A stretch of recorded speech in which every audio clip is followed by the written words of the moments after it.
ईरानी शासन ने वैश्विक अर्थव्यवस्था को बंधक बनाने की कोशिश की, लेकिन संयुक्त राज्य अमेरिका ने उन्हें इसकी सबसे बड़ी कीमत चुकाने पर मजबूर कर दिया। अमेरिकी बमबारी रोकने के लिए बिखरी ईरानी सेना ने नियंत्रण खोकर होर्मुज जलडमरू मध्य में टैंकरों पर हमला किया ताकि वैश्विक ऊर्जा संकट पैदा हो सके। लेकिन यह ब्लैकमेलिंग उलटी पड़ गई। पूरी तरह से बदला लेने के एक विनाशकारी कदम में राष्ट्रपति ट्रंप ने अभी अभी ईरानी नौसेना के व्यवस्थित विनाश की घोषणा की है, यह पुष्टि करते हुए कि अमेरिकी बलों ने उनके नौसैनिक मुख्यालय को उड़ा दिया है और 9 विशाल युद्धपोतों को सीधे समुद्र की गहराई में भेज दिया है। तेहरान के नेता जान बचाने की कोशिश कर रहे हैं। वहीं अमेरिकी सेना बाकी बचे ईरानी बेड़े का शिकार कर रही है। ईरान की समुद्री शक्ति का विनाश इसी वक्त हो रहा है। हमारी कहानी उस गलती से शुरू होती है जो ईरान ने होर्मुज जलडमरू मध्य में की थी। मैं आपको समझाता हूं कि यह जलडमरू मध्य इतना महत्वपूर्ण क्यों है। होर्मुज जलडमरू मध्य दुनिया के सबसे महत्वपूर्ण चोक पॉइंट्स में से एक है। जैसा कि मैंने कहा, लगभग 20% या 5वां हिस्सा वैश्विक तेल का हर दिन इस संकरे जलमार्ग से होकर गुजरता है। सऊदी अरब, यूएई, कुवैत, कतर और ईरान जैसे खाड़ी देशों के पास तेल बाजार पहुंचाने के लिए सिर्फ यही जलडमरू मध्य रास्ता है। इसी वजह से यह ईरान का हुक्म का इक्का रहा है। वे दशकों से इस जलडमरू मध्य को बंद करने की धमकी देते रहे हैं और अब इसे आजमाने की कोशिश कर रहे हैं। 28 फरवरी की शुरुआती घंटों में ईरान ने घोषणा की कि वे सभी जहाज़ों के लिए इस जलडमरू मध्य को बंद करने की प्रक्रिया में हैं। लेकिन वह प्रक्रिया असल में सिर्फ एक रेडियो संदेश प्रसारित करना था जिसमें जहाज़ों को वापस मुड़ने के लिए कहा गया था। तो क्या यह काम किया? सच कहें तो नहीं। कल के सैटेलाइट डेटा से पता चला कि ट्रैफिक जारी था, जहाज इस चौक पॉइंट से गुजर रहे थे और रेडियो संदेश का असर नहीं हुआ। तभी ईरान ने अपनी कार्रवाई तेज की। अगर जहाज खुद नहीं रुकते तो वे जबरदस्ती रोकते। आज सुबह ईरान ने ओमान तट के पास लंगर डाले टैंकर स्काई लाइट पर हमला किया, जिसमें 4 नाविक घायल हुए। इस हमले से जलडमरू मध्य से गुजरने वाले ट्रैफिक पर असर पड़ रहा है। आइए विस्तार से जानते हैं। वैश्विक व्यापार का 20% और ईरान के तेल का 80% एशिया व चीन जाता है। चीन की यहाँ खास दिलचस्पी है। मेरे पास एक ही भू रणनीतिक मुद्दा है। रूस और चीन दोनों बहुत शांत हैं, जबकि वे ईरान के रणनीतिक साझेदार हैं। ये बहुत कुछ बताता है। हाँ, जब तेल बाज़ार खुलेंगे तो हम उम्मीद करते हैं कि तेल की कीमतें काफ़ी हद तक बढ़ेंगी। देखते हैं क्या होता है। आज ओपेक की बैठक हुई थी। उन्होंने घोषणा की है कि वे उत्पादन बढ़ाने जा रहे हैं। ऐसे संघर्ष में बढ़त लेने की सोचिए। अगर ईरान होर्मुज जलडमरू मध्य में कोई कदम उठाता है जिसकी वे धमकी दे रहे हैं, वैसे आज उन्होंने कुछ टैंकरों को निशाना बनाया। यहाँ की अमेरिकी वायुसेना को बढ़त है। हम ईरान को कहीं भी निशाना बना सकते हैं, इसलिए ईरान को इसका हिसाब लगाना होगा। अगर उनके नेता रणनीतिक तौर पर सोच रहे हैं तो लगता है वे बिना किसी रणनीतिक योजना के मिसाइलें दाग रहे हैं, जिससे उनकी चेन ऑफ कमांड में भारी अव्यवस्था दिखती है। हाँ, शायद ये उन सभी नेताओं के मारे जाने का नतीजा है। वे बस पहले से मिली अनुमति के आधार पर कार्रवाई कर रहे हैं। लेकिन फिर भी दुनिया के 20% कच्चे तेल और 20% तरल प्राकृतिक गैस इसी जलडमरू मध्य से होकर गुजरते हैं। रिपोर्ट है कि यहाँ से गुजरने वाला ट्रैफिक 50 से 70% कम हो गया है। ब्रेट ने बताया कि यहीं एक जहाज़ पर हमला हुआ था और इसी वजह से मेरस्क ने घोषणा की है कि वे अब यहाँ से और उस जलडमरू मध्य से होकर नहीं जाएंगे जिससे पहले हूथियों ने बाधित किया था। वे बेशक एक ईरानी सहयोगी भी हैं, तो हम इसका असर देखेंगे, लेकिन ये शायद अल्पकालिक असर ही होगा।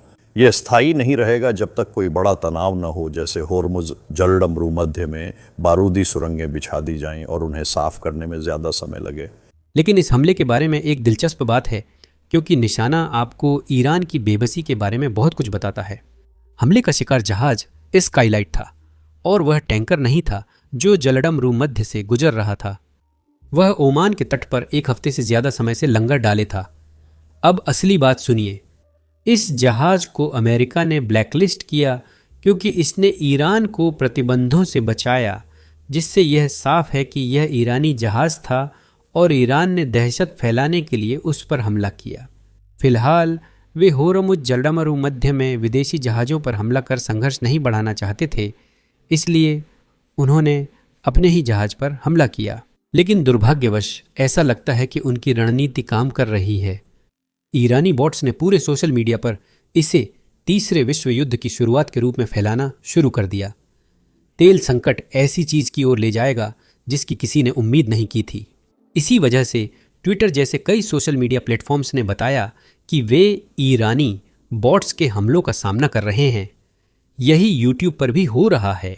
ईरानी बॉट्स किसी भी ऐसे वीडियो को डाउनलोड करने की कोशिश कर रहे हैं जो सच फैलाता है। तो अगर आप लोग हमारी मदद कर सकते हैं तो नीचे दिए गए लाइक और सब्सक्राइब बटन को दबाएं। यह वाकई एल्गोरिदम में फर्क डालता है। अब देखें कि ईरानी रणनीति असल दुनिया में कैसे काम कर रही है। हालांकि हमला बनावटी लगता है, लेकिन शिपिंग इंडस्ट्री वही कर रही है जो ईरान चाहता था। मर्स्क, जो दुनिया की सबसे बड़ी शिपिंग कंपनियों में से एक है, ने होर्मुज जलमरूमध्य से गुजरने वाले सभी जहाज़ों का आना जाना रोक दिया है। बीमा कंपनियां मौजूदा पॉलिसियां रद्द कर रही हैं या कीमतें काफ़ी बढ़ा रही हैं। एक बार यात्रा के लिए बीमा कराने की लागत $2,50,000 से बढ़कर $3,75,000 हो गई है। यह 50% की अचानक बढ़ोतरी है, जिससे सैकड़ों टैंकर जलमरूमध्य के दक्षिणी मुहाने पर निर्देशों का इंतजार कर रहे हैं। कंपनियां यह तय कर रही हैं कि जोखिम उठाना सही है या नहीं। तो भले ही ईरान हर जहाज पर हमला नहीं कर रहा है या शायद किसी भी जहाज पर नहीं कर रहा है, लेकिन असर वही है। जहाज़ों को लेकर डर है, बीमा महंगा है और तेल का प्रवाह धीमा है। यहाँ और विवरण हैं। आइए एक उदाहरण लेते हैं। हमारे पास यहाँ होर्मुज जलमरूमध्य है। ये एक बहुत अच्छा उदाहरण है जहां ईरान का प्रभाव काफी दूर तक हो सकता है। दक्षिण में मध्य पूर्व के देश हैं, बाईं ओर पर्शियन गल्फ, ओमान की खाड़ी है और सबसे संकरी जगह पर यह चौक पॉइंट है जिसकी चौड़ाई लगभग 24 मील है। यह इसलिए महत्वपूर्ण है क्योंकि आप इसे पार देख सकते हैं। अधिकांश जहाज ऑनेल टैंकर आधा किलोमीटर तक लंबे और बहुत विशाल होते हैं, इसलिए इन्हें निशाना बनाना आसान होता है। ये करीब 12 नॉट्स की रफ्तार से चलते हैं, जो दौड़ने की अच्छी गति है। और अभी ये स्थिर हैं। ये स्थिर क्यों हैं? क्योंकि युद्ध से पहले ईरान ने कई गोलाबारी अभ्यास की थी। अब उन्होंने रुख बदल लिया है। हूथी बचा है, हमास को घेर लिया गया है। हिजबुल्लाह फिलहाल तैयार नहीं लगती, लेकिन हूथी वहां ड्रोन और मिसाइलें चला सकते हैं और भी बहुत कुछ कर सकते हैं। और जहाजरानी, क्योंकि उसमें तेल भरा रहता है, उसमें करोड़ों पाउंड का तेल होता है, कोई भी बीमा उन्हें कवर नहीं करेगा। तो फिलहाल अब आपने ये नाकाबंदी देखी है जो लगाई जा रही है। दुनिया की 20% गैस और 25% तेल की आपूर्ति वहीं से होती है। ये कब सामान्य होगा? ईरान को इसे पूरी तरह नियंत्रित करने की जरूरत नहीं, सिर्फ खतरा ही ट्रैफिक रोक रहा है। यही ये ग्राफिक दिखा रहा है। और आप देख सकते हैं कि वे सब एक तरह से वहीं खड़े हुए हैं। हम ऊपर जाने का जोखिम ले रहे हैं, लेकिन यहां सबसे बड़ी बात यह है कि यही वो चौक पॉइंट है। यहां बहुत ज्यादा ट्रैफिक है, लेकिन पारंपरिक रूप से यह इस क्षेत्र के प्रमुख चौक पॉइंट्स में से एक रहा है। इतिहास में यह हमेशा समस्या रही है, इसलिए ईरान का उस क्षेत्र पर काफी नियंत्रण है।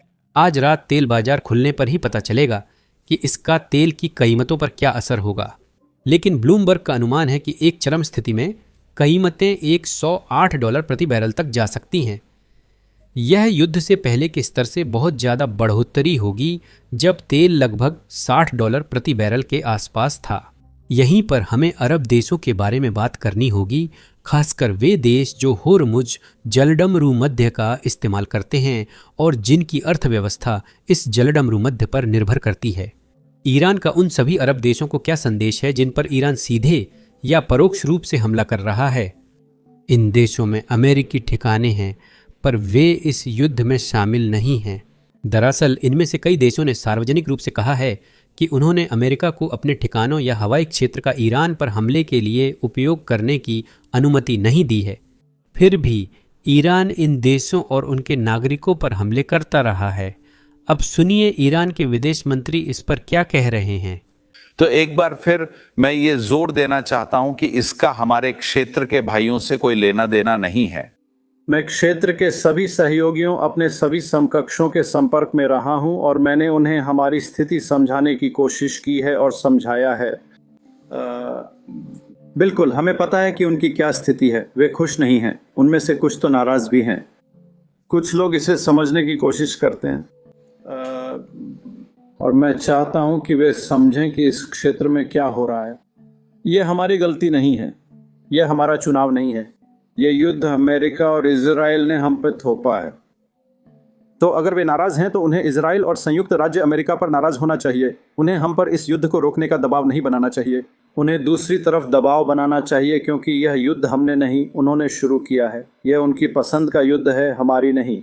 इस क्षेत्र में जो भी होता है उसकी जिम्मेदारी उन्हीं पर है, और मुझे उम्मीद है कि हमारे क्षेत्र के भाई जब भी उन्हें कोई शिकायत हो तो वे अमेरिकियों और इजरायलियों का सामना करेंगे। उनका तर्क है कि यह ईरान की पसंद नहीं है। चूंकि ईरान अमेरिका पर सीधा हमला नहीं कर सकता, इसलिए वह विदेशी देशों में अमेरिकी ठिकानों को निशाना बनाएगा। दूसरे शब्दों में कहें तो ईरान चाहता है कि ये सभी देश अमेरिका को दोष दें, ईरान को नहीं। अब यह उल्टा पड़ रहा है, क्योंकि देश तंग आ चुके हैं। ईरान की ज़्यादातर मिसाइलें और ड्रोन वैसे भी अमेरिकी ठिकानों पर नहीं लग रहे। वे दुबई के हवाई अड्डों को निशाना बना रहे हैं। वे सऊदी और दोहा में अपार्टमेंट और होटलों को निशाना बना रहे हैं, जिससे निर्दोष अरब नागरिक मारे जा रहे हैं और उनकी अर्थव्यवस्थाएं प्रभावित हो रही हैं, जबकि वे युद्ध में शामिल नहीं हैं। वे इससे दूर रहना चाहते हैं। अब ईरान उनके निर्यात के लिए खतरा बन रहा है, क्योंकि वह उसी जल मार्ग पर हमला कर रहा है जिस पर ये देश निर्भर हैं। इस इंटरव्यू की सबसे चौंकाने वाली बात यही है। विदेश मंत्री ने दुनिया को बताया कि ईरान में हालात अराजक हैं, और मेरा मतलब सिर्फ शब्दों में नहीं है। वो कह रहे हैं कि ईरान के राजनीतिक नेतृत्व ने अपनी सेना पर नियंत्रण लगभग खो दिया है, और ये जानबूझकर किया गया है। ईरान जानता था कि हत्याएं होने वाली हैं। अब ईरानी सेना में कुछ लोग मनमाने ढंग से तय कर रहे हैं कि किस पर हमला करना है और किस पर नहीं, क्योंकि सैन्य इकाइयों को पूरी ताकत दे दी गई। इसी कारण वे बिना समन्वय हमले कर रहे हैं, जिससे अराजकता फैल रही है। सबूत ये है कि युद्ध के पहले 24 घंटों में ईरान ने ओमान पर हमला नहीं किया। क्यों? क्योंकि ओमान के विदेश मंत्री अमेरिका ईरान वार्ता में एक अहम मध्यस्थ थे, जो बस पिछले हफ्ते ही हो रही थी। ओमान ने शांति समझौते के लिए बहुत जोर लगाया, मेरा मतलब है बहुत ज़्यादा जोर लगाया। इस प्रक्रिया में वे लगातार ईरान का समर्थन करते रहे, जिससे शुरुआत में लगा कि ईरान उन्हें छोड़ देगा, लेकिन ऐसा नहीं हुआ। आज ईरानी ड्रोन और मिसाइलें ओमानी ठिकानों पर हमला कर रही हैं, इसलिए विदेश मंत्री सार्वजनिक रूप से माफ़ी मांग रहे हैं। सुनिए। खैर, इसमें जोखिम हो सकता है। मैं उन सभी के संपर्क में रहा हूं, जैसा मैंने कहा, खास तौर पर कतर और ओमान के विदेश मंत्रियों के। मैंने बताया कि ओमान में जो हुआ वो हमारी मर्जी नहीं थी। हमने अपनी सशस्त्र सेनाओं से पहले ही कह दिया है कि वे अपने लक्ष्यों के चयन में सावधानी बरतें। असल में हमारी मिलिटरीज सैन्य इकाइयां अब वास्तव में स्वतंत्र हैं और किसी हद तक अलग थलग हैं। वे निर्देशों के अनुसार काम कर रही हैं, जो सामान्य निर्देश उन्हें पहले ही दिए गए थे। वह माफ़ी मांग रहा है क्योंकि उसकी सेना ने उस देश पर बिना अनुमति हमला किया जिसे ईरान बचाना चाहता था। यह कोई रणनीति नहीं है। यह शासन अपनी सेनाओं पर नियंत्रण खो चुका है। अब जाहिर है अमेरिका सिर्फ खड़ा होकर यह सब होते हुए नहीं देख रहा है। अमेरिका ईरानी नौसेना को डुबोने की तैयारी कर रहा है। कल सैटेलाइट तस्वीरों से पता चला कि ईरानी युद्धपोत नौसैनिक अड्डे पर अमेरिका और इजराइल के ड्रोन हमले के कारण जल रहा था। आज राष्ट्रपति ट्रंप ने खुद और विवरण साझा किए।